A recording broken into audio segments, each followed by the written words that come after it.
Hey guys, this is Anton here again with another review.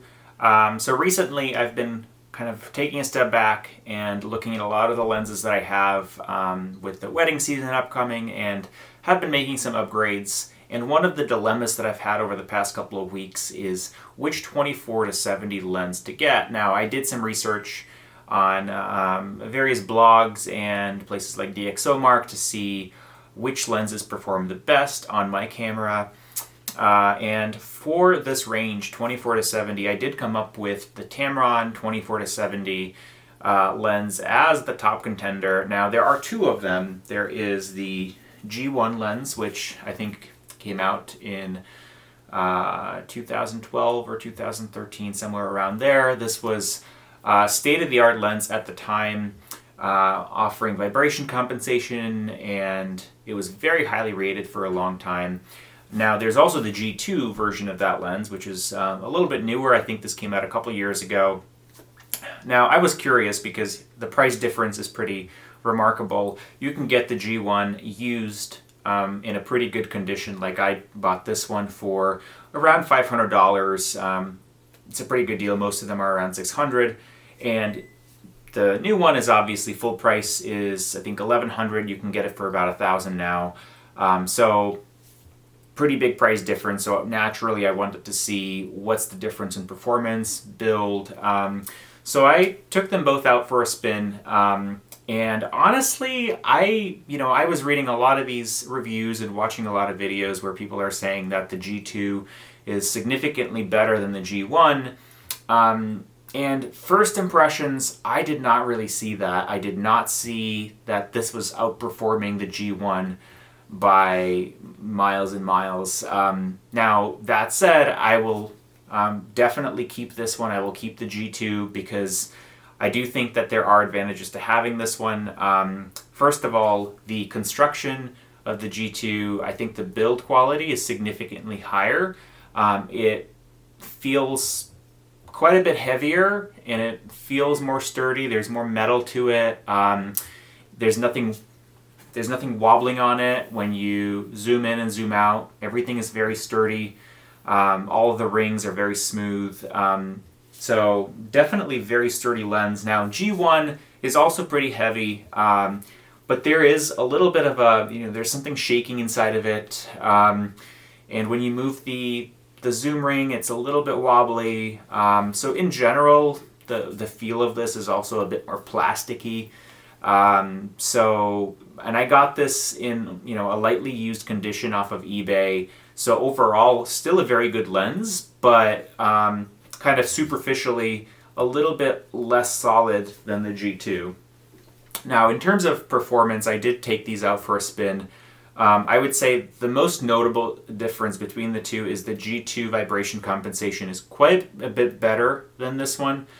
They both work. I did some kind of mild camera shake and they both work. The G2 is a little bit better than the G1 in that aspect. The other cool feature of this actually is if you've used a lot of these lenses with hoods in the past, most of them, like the G1, the hood just kind of, you spin it, take it off, and you put it back on. This is pretty similar to most lenses in the market. There's a cool feature that the G2 has. It has this pop-off button here on the side. And at first it was kind of weird getting used to it, but I do think it's kind of a nice feature because the hood doesn't really move or fall off by accident. So you snap this into place, and once you do that, this is completely fixed until you press this release button here, and then you can take it off. That's a cool feature. The other feature is that, frankly, I kind of expect on most lenses, is that you can reverse this and put it back in the other direction for storage, for carrying it. That's kind of awesome. With the G1, I don't really think you can do that. Once you take this hood off, you can't really put it back in the opposite direction. It doesn't really attach. You can kind of fit it, but it doesn't click into place. So that's a huge problem because I travel a lot and I want a hood that will be able to snap on for storage and carrying it. In terms of performance between these two lenses, we will compare some images.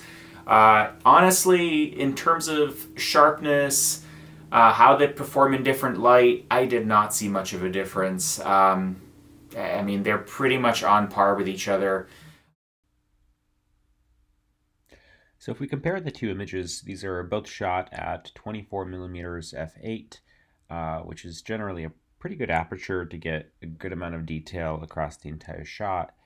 You'll see that comparing the top to the bottom, so G1 is at the top and G2 is at the bottom, there's really not much of a difference here. In fact, the image looks pretty much identical at that level of zoom. Now, if we zoom these images in a whole bunch, again, you won't see that there's much of a difference in image quality. So in terms of image quality, I really don't think that you're sacrificing much if you're going for the cheaper, older version. The autofocus is a little different. On the G2, the autofocus is definitely a little bit snappier. It's quicker. It kind of latches onto objects a little bit quicker.